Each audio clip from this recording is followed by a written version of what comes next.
میں خیر خیرات کرنے سے، صدقہ کرنے سے تمہارے لیے بہتر یہ ہے کہ تم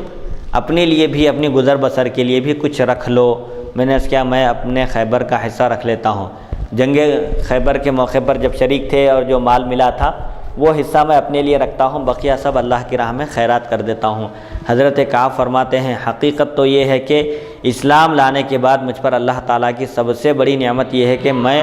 اور میرے دونوں ساتھیوں نے رسول اللہ صلی اللہ علیہ وسلم کے سامنے سچ بولا اور ہم نے جھوٹ نہیں کہا۔ اگر جھوٹ کہتے تو ہلاک ہو جاتے جیسا کہ دوسرے ہلاک ہوئے۔ مجھے امید ہے کہ سچ بولنے کے معاملے میں اللہ تعالیٰ نے مجھ سے بڑھ کر کسی اور کی آزمائش نہیں کی۔ اس کے بعد میں نے کبھی جھوٹ نہیں بولا اور مجھے امید ہے کہ آئندہ بھی اللہ تعالیٰ مجھ کو محفوظ رکھے گا۔ امام زہری سے یہ حدیث دوسری سند کے ساتھ مروی ہے۔ کبھی تو یہ حدیث عبد الرحمن بن عبداللہ سے بواسطہ عبداللہ بن کعب اور کعب روایت کی جاتی ہے، اور کبھی دوسری سند سے یونس بن یزید نے اس حدیث کو بواسطہ زہری عبد الرحمن بن عبداللہ بن مالک اور عبداللہ حضرت کعب رضی اللہ عنہ سے روایت کیا ہے۔ غزوہ تبوک میں کچھ منافقین بھی غیر حاضر رہے اور صحابہ کرام جو صدق دل سے مسلمان ہوئے تھے، بعض صحابہ کرام بھی جنگ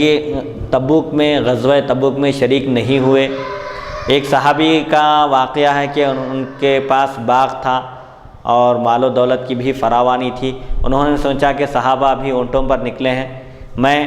گھوڑے پر سوار ہو کر آج کل میں نکلوں گا اور لشکر سے جا ملوں گا۔ یہ سوچ کر وہ اپنے باغ میں آرام کرتے رہے۔ بہرحال غفلت ہو گئی، نہیں جا سکے، اور دوسرے دو صحابی بھی نہیں جا سکے۔ جب حضور اکرم صلی اللہ علیہ وسلم غزوہ تبوک سے تشریف لائے تو منافق اور جو لوگ غزوہ تبوک میں شریک نہیں ہوئے تو انہوں نے حضور اکرم صلی اللہ علیہ وسلم کے سامنے حاضر ہو کر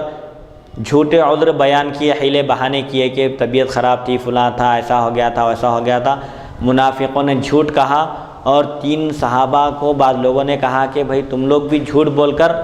بری ہو جاؤ، حضور کے برہمی کا شکار نہ ہو، جھوٹ بول دو، کچھ بھی عذر تلاش کر کے بیان کر دو۔ تو ان تینوں صحابہ نے کہا کہ ایسا ہرگز نہیں ہو سکتا، ہم جھوٹ نہیں بولیں گے، ہم سچ بتا دیں گے، ہم کیوں حاضر نہیں ہوئے، جنگ میں شریک نہیں رہے، ہم کوئی حیلہ بہانہ تلاش نہیں کریں گے، اب اللہ اور اس کی رسول کی مرضی پر ہم چھوڑتے ہیں کہ وہ جو فیصلہ فرمائے ہم کو قبول ہے۔ چنانچہ وہ تینوں صحابہ بھی حضور کی خدمت میں حاضر ہو کر عرض کر دیے کہ ہمارے جنگ میں شریک نہیں ہونے کی وجہ کچھ اور نہیں ہے، سستی اور کاہلی کی وجہ سے ہم شریک نہیں ہو سکے، ورنہ ہمارے لیے کوئی عذر اور کوئی بہانہ نہیں تھا، جنگ میں جانے سے رکنے کے لیے کوئی شرعی مجبوری نہیں تھی۔ تو حضور اکرم صلی اللہ علیہ وسلم نے فرمایا کہ جب تک اللہ کا حکم نہ آئے تم لوگ اس وقت تک مسلمانوں سے فرما دیا کہ کوئی ان سے بات نہ کرے، ان کا بائیکاٹ کر دے۔ چنانچہ یہ لوگ مسجد میں جاتے، حضور اکرم صلی اللہ علیہ وسلم تشریف فرما ہوتے۔ ایک صحابی کا واقعہ میں غالباً سمجھتا ہوں آگے آئیں گا وہ، یا کسی اور کتابوں میں آیا ہے کہ مسجد میں پہنچتے اور حضور اکرم صلی اللہ علیہ وسلم کی طرف دیکھتے، آپ کا دیدار کرتے تو آپ چہرے مبارک پھیر لیتے تھے۔ پھر جب وہ نماز شروع کرتے تو نماز میں دیکھتے رہتے تھے حضور، جب تک وہ صحابی نماز پڑھتے تھے حضور ان کی طرف دیکھتے رہتے تھے، جیسے ہی سلام پھیر کے حضور کی طرف دیکھتے ہی پھر چہرہ مبارک پھیر لیتے تھے آپ۔ تو اب یہ جو صحابہ کے لیے جو حضور اکرم صلی اللہ علیہ وسلم کے دیدار کے لیے بے چین رہتے تھے، عاشقان رسول جو تھے ان کی بے چینی کا یہ حال تھا کہ وہ بہت پریشان ہو گئے کہ حضور اکرم صلی اللہ علیہ وسلم ہم سے ناراض ہیں۔ اب پھر اس کے بعد بیویوں سے بھی الگ ہونے کا حکم دے دیا گیا، اب بیویوں سے بھی الگ ہو گئے، مسجد میں ایک ستون سے باندھ لیا اپنے آپ کو۔ تو اس کے بعد میں پھر اللہ تعالیٰ نے 40 دن اسی طرح گزر گئے، کوئی کسی کو سلام کرتے تو کوئی سلام کا جواب نہیں دیتے تھے، کسی سے ملاقات نہیں کر سکتے تھے، کچھ بھی نہیں۔ تو ان کی توبہ یہی تھی۔ 40 دن کے بعد ان کی توبہ کی مقبولیت کا حکم نازل ہوا اور بے انتہا خوش ہو گئے وہ۔ پھر ان لوگوں کو ستونوں سے کھول دیا گیا مسجد کے، حضور کی خدمت میں حاضر ہوئے اور بولے کہ مال و دولت کی وجہ سے ہی ہم اتنے بڑے غضب کا شکار ہو گئے۔ یہ کہہ کر یہ صحابی کہتے ہیں کہ یہ میں مال و دولت ہی پورا اللہ کی راہ میں خیرات کر دیتا ہوں، اور کہتے ہیں کہ سچ بولنے کی وجہ سے ہم نجات پائے، اگر ہم بھی منافقوں کی طرح جھوٹ بولتے تو ہلاک ہو جاتے تھے اور تباہی اور بربادی ہمارا مقدر بن جاتی تھی۔ اس کے بعد سچ کی فضیلت بھی بیان کرتے ہیں کہ اللہ تعالیٰ نے جس طرح میری آزمائش کی ہے، یہ صحابی فرماتے ہیں میں سمجھتا ہوں آج تک کسی کی ایسی آزمائش نہیں ہوئی کہ رسول موجود ہیں ہم ایمان والے ہیں، اس کے باوجود ہماری طرف رخ نہیں کر رہے ہیں، ہماری طرف نظر عنایت نہیں فرما رہے ہیں، محض اس وجہ سے کہ ابھی اللہ کی جانب سے کوئی حکم نہیں آیا کہ ان کے ساتھ کیا معاملہ کرنا چاہیے۔ بہرحال یہ کعب بن مالک ہے، اور ایک ہے ہلال بن امیہ، اور ایک مرارہ بن ربیع، 3 مقدس صحابہ کرام ہیں جنہوں نے غزوہ تبوک میں شرکت نہیں کی تھی، لیکن جب حضور اکرم صلی اللہ علیہ وسلم غزوے سے تشریف لائے تو انہوں نے کوئی حیلہ بہانہ نہیں کیا، بلکہ اپنی کوتاہی اور سستی کا اظہار کیا اور سچائی سے کام لیا، تو اللہ تعالیٰ نے ان کی توبہ قبول فرما لی اور ان کا ذکر قرآن مجید میں فرمایا۔ بہرحال اس میں امت کے لیے یہ تعلیم ہے، یہ پیغام ہے کہ وہ ہمیشہ سچ بولے، سچ بولنے کو لازم کر لے، کیونکہ سچ بولنے والا انسان قابل اعتبار ہوتا ہے، قابل بھروسہ ہوتا ہے۔ جو شخص ایک مرتبہ جھوٹ بولتا ہے تو اس کا اعتبار ختم ہو جاتا ہے، اور جھوٹ بولنے کی وجہ سے بندے کے منہ سے جو بدبو آتی ہے اس سے فرشتہ 1 میل یعنی 1.5 کلومیٹر دور ہو جاتا ہے۔ خود اس کا ذکر بھی غالباً ترمذی شریف کی حدیث میں گزر چکا ہے۔ لہذا سچ بولنے میں نجات ہے اور جھوٹ بولنے میں ہلاکت ہے۔ حدیث نمبر 3237، حدثنا محمد بن بشار۔ یہ حدیث نمبر 3236 میں جو ابھی حدیث گزری ہے جی، اس میں وہ جو قسم کھایا زندگی کی قسم، جی، تو حضور صلی اللہ علیہ وسلم کھایا پھر صحابہ کھایا، کیونکہ اللہ و رسول کے صرف اللہ کے علاوہ کسی اور کی قسم کھانا اسلام میں جائز نہیں ہے، ایسا فقہ کی کتابوں میں لکھا ہوا ہے۔ کیا یہ صحیح ہے؟ جی، قسم کا کہاں ہے ذکر آیا اس میں؟ جی ہاں، زندگی کی قسم بول کے آیا ہے اس حدیث مبارک میں، یہ غالیوں نے اس کی تشریح میں فرمائے ہوں گے جی، کہ میں زندگی کی قسم کھا کر کہتا ہوں۔ زندگی کی قسم، دیکھیے قسم کے جو الفاظ ہیں، جن چیزوں کی قسم کھانے کا ذکر ہے، حضور کی زندگی کی اللہ نے قسم کھائی، قرآن کی قسم ہے۔ بہرحال بعض چیزیں ایسی ہیں، بعض جن چیزوں کی قسم کھائی جا سکتی ہے اور جن چیزوں کی قسم نہیں کھائی جا سکتی، آبا و اجداد کی قسم کھانا نہیں ہے، جیسا کہ مشرکین مکہ قسم کھایا کرتے تھے، بتوں کی قسم، آبا و اجداد کی قسم، یہ درست نہیں ہے۔ قسم تو صرف عظمت والی چیز کی کھانا ہے۔ حدیث نمبر 3237، حدثنا محمد بن بشار حدثنا عبد الرحمن بن مہدی حدثنا ابراہیم بن سعد عن الزہری عن عبید بن السباق ان زید بن ثابت حدثه قال بعث الی ابو بکر الصدیق مقتل اہل الیمامۃ فاذا عمر بن الخطاب عنده فقال ان عمر قد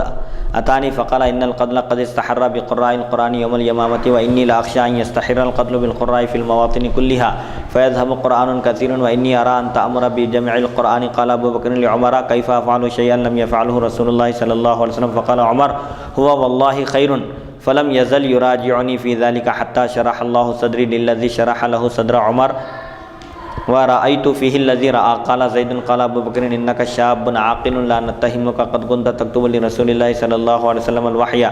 فنتبع القرآن۔ قال فوالله لو كلفوني نقل جبل من الجبال ما كان اثقل علي من ذلك۔ قلت كيف تفعلون شيئا لم يفعله رسول الله صلى الله عليه وسلم؟ فقال ابو بكر هو والله خير فلم يزل يراجعني في ذلك ابو بكر وعمر حتى شرح الله صدري للذي شرح له صدرهما صدر ابي بكر وعمر فتتبعت القرآن نجمعه من الرقاع والعصب والنجاف يعني الحجارة وصدور الرجال فوجدت آخر سورة براءة مع خزيمة بن ثابت لقد جاءكم رسول من أنفسكم عزيز عليه ما عنتم حريص عليكم بالمؤمنين رؤوف رحيم فإن تولوا فقل حسبي الله لا إله إلا هو عليه توكلت وهو رب العرش العظيم۔ هذا حدیث حسن صحیح۔ حضرت زید بن ثابت رضی اللہ عنہ سے روایت ہے، فرماتے ہیں اہل یمامہ کے قتل کے بعد مجھے حضرت ابو بکر صدیق رضی اللہ عنہ نے بلا بھیجا تو میں حاضر ہوا تو کیا دیکھتا ہوں کہ حضرت عمر بن خطاب رضی اللہ عنہ بھی تشریف فرما ہیں۔ حضرت ابو بکر صدیق رضی اللہ عنہ نے فرمایا حضرت عمر رضی اللہ عنہ میرے پاس آئے اور انہوں نے مجھ سے کہا کہ جنگ یمامہ میں بہت سے حفاظ صحابہ شہید ہو چکے ہیں، تقریباً 700 حفاظ صحابہ جنگ یمامہ میں شہید ہو گئے تھے، اور مجھے ڈر ہے کہ اگر اسی طرح ہر جگہ حفاظ صحابہ شہید ہوتے گئے تو بہت سارا قرآن چلا جائے گا، ہمارے ہاتھ سے نکل جائے گا۔ اب میرا خیال ہے کہ آپ قرآن کو جمع کرنے کا حکم فرمائیں۔ میں نے حضرت عمر رضی اللہ عنہ سے کہا میں وہ کام کیسے کروں جس سے رسول اللہ صلی اللہ علیہ وسلم نے نہیں کیا؟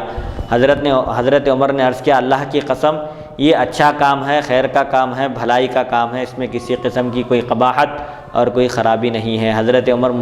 بار بار مجھ سے اصرار کرتے رہے، تکرار کرتے رہے، یہاں تک کہ اللہ تعالیٰ نے اس چیز کے لیے میرا سینہ بھی کھول دیا جس کے لیے حضرت عمر رضی اللہ عنہ کا شرح صدر ہو گیا تھا، اور اس بارے میں میری بھی وہی رائے ہو گئی جو حضرت عمر کی تھی۔ حضرت زید فرماتے ہیں، حضرت ابو بکر صدیق رضی اللہ عنہ نے فرمایا، اے زید بن ثابت، تم عقل مند نوجوان ہو، میں تمہیں کوئی الزام نہیں دیتا، ہم تم پر کوئی تہمت نہیں رکھتے، تم پر ہم کو اعتماد ہے، تم نبی کریم صلی اللہ علیہ وسلم کی وحی لکھا کرتے تھے، بس اب تم قرآن کی متفرق آیتوں اور صورتوں کو تلاش کرو اور سب کو یکجا کرو۔ حضرت زید نے عرض کیا، اللہ کی قسم، اگر وہ مجھے کسی پہاڑ کے نقل کرنے کی تکلیف دیتے، ایک پہاڑ کو دوسری جگہ منتقل کرنے کا حکم دیتے، تو وہ کام مجھ پر اس کام سے زیادہ بھاری نہ ہوتا۔ قرآن جمع کرنا، قرآن کی آیتوں کو اور صورتوں کو جو مختلف جگہ بکھری ہوئی ہیں ان کو یکجا کرنا، یہ کوئی آسان کام نہیں ہے۔ اسی لیے میں نے عرض کیا، آپ کیسے وہ کام کرتے ہیں جسے رسول اللہ صلی اللہ علیہ وسلم نے خود انجام نہیں دیا؟ تو حضرت ابوبکر صدیق رضی اللہ عنہ نے فرمایا، قسم بخدا یہ اچھا کام ہے، یہ بھلائی کا کام ہے، خیر کا کام ہے۔ بس حضرت ابوبکر و عمر رضی اللہ عنہما مسلسل مجھ سے اصرار کرتے رہے، تکرار کرتے رہے، یہاں تک کہ اللہ تعالیٰ نے اس کام کے لیے میرا بھی شرح صدر فرما دیا۔ میرے دل میں بھی وہ بات اتر گئی اور میرے دل میں بھی یہ بات آ گئی کہ ضرور یہ کام ہونا چاہیے تاکہ قرآن کی حفاظت ہو اور کلام الہی لوگوں کے درمیان موجود رہے، وہ اس پر اس کی تلاوت کریں اور اس پر عمل کریں۔ چنانچہ جس کام کے لیے ان دونوں کا شرح صدر ہو گیا تھا، اس کام کے لیے حضرت زید بن ثابت رضی اللہ عنہ کا بھی سینہ کھول دیا گیا۔ پس میں نے چمڑے کے مختلف ٹکڑوں، کھجوروں کے پتوں، پتھروں اور لوگوں کے سینوں سے قرآن تلاش کرنا شروع کیا، اور سورہ برات کا آخری حصہ میں نے حضرت خزیمہ بن ثابت رضی اللہ عنہ کے پاس پایا، وہ یہ ہے۔ صحابہ یہ التزام کیے تھے کہ ہر آیت کے لیے دو دو گواہ ہونا چاہیے، جو بھی آیت جس صحابی کے پاس ملی اور ایک گواہ پیش کرنا۔ تو اس طرح پورے قرآن کو پورے اہتمام کے ساتھ، پورے یقین کے ساتھ، پورے اہتمام کے ساتھ صحابہ نے جمع کیا۔ البتہ سورہ براءت، سورہ توبہ کی آخری دو آیتیں لقد جاءکم رسول من انفسکم سے لے کر سورہ ختم تک یہ صرف ایک صحابی کے پاس ملی جن کا نام خزیمہ بن ثابت ہے۔ تو صحابہ نے کہا، ارے یہ تو وہ وہی صحابی ہیں جن کی اکیلے کی گواہی کو حضور اکرم صلی اللہ علیہ وسلم نے دونوں کی گواہی کے قائم مقام قرار دیا، لہذا اب دوسرا گواہ تلاش کرنے کی ضرورت نہیں ہے۔ چنانچہ سورہ توبہ کی آخری دو آیتیں صرف حضرت خزیمہ بن ثابت رضی اللہ عنہ کی گواہی سے قرآن میں شامل کیے گئے۔ تو بہرحال اسے معلوم ہوتا ہے کہ اگر کوئی کام جو اصول شریعت سے نہ ٹکراتا ہو اور اس کی شدت سے ضرورت محسوس کی جا رہی ہو تو اس کام کے کرنے میں کوئی قباحت نہیں ہے، کوئی خرابی نہیں ہے۔ بدعت کہیں گے، لیکن بدعت میں بھی بعض بدعت واجبہ ہے، جیسے صرف و نحو کے قواعد مدون کیے گئے، اگر وہ قواعد مدون نہ کیے جاتے تو آج قرآن فہمی اور حدیث فہمی کے ذرائع سب مسدود ہو جاتے، کیونکہ عجمیوں نے بھی اسلام قبول کرنا شروع کیا تو چونکہ ان کی زبان عربی نہیں تھی، ان کے لیے قرآن اور حدیث سمجھنا مشکل تھا، اسی لیے صحابہ کرام نے حضرت علی رضی اللہ عنہ نے نحو صرف کے کچھ قواعد اپنے شاگرد ابو الاسود دولی کو املا کروائے تھے، پھر بعد میں آگے چل کے پھر یہ چیز ہو گئی۔ حدیث نمبر 3238 38 ہے۔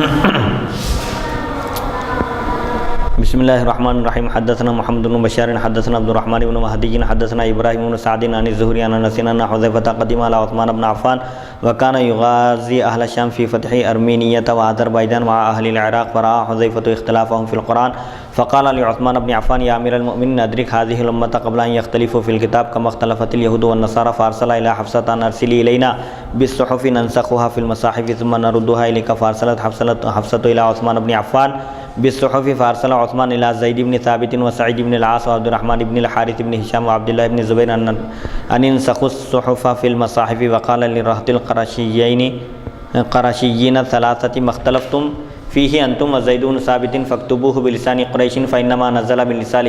بلسانہم حتی نسخوا الصحف فی المصاحف بعث عثمان الی کل افق بمصحف من تلک المصاحف التي نسخوا. قال الزہری وحدثنی خارجۃ بن زید ان زید بن ثابت قال فقط آیۃ من سورۃ الاحزاب كنت اسمع رسول اللہ صلی اللہ علیہ وسلم یقرؤها من المؤمنین رجال صدقوا ما عاهدوا الله علیہ فمنهم من قضى نحبه ومنهم من ينتظر فالتمستها فوجدتها مع خزیمة بن ثابت او ابی خزیمة فالحقتها في صورتها. قال الزہری فاختلفوا يومئذ في التابوت والتابوه فقال القرشيون التابوت وقال زید التابوه فرفع اختلافهم الى عثمان فقال اكتبوه التابوت فانه نزل بلسان قریش. قال الزہری فاخبرني عبید اللہ بن عبد الله بن عتبہ ان عبد الله بن مسعود كره لزید بن ثابت نسخ المصاحف وقال يا معاشر المسلمين اعزلوا عن نسخ كتابة المصاحف ويتولاها رجل والله لقد اسلمت وانه لفي صلب رجل كافر يريد زید بن ثابت ولذلك قال عبد الله بن مسعود يا اهل العراق اكتموا المصاحف التي عندكم وغلوها فان الله يقول ومن يغلل ياتي بما غل يوم القيامه فلقوا الله بالمصاحف. قال الزہری فبلغني ان ذلك كرهه من مقالة ابن مسعود رجال من افاضل اصحاب رسول الله صلى الله عليه وسلم. هذا حديث حسن صحيح وهو حديث الزہری ولا نعرفه الا من حديثه.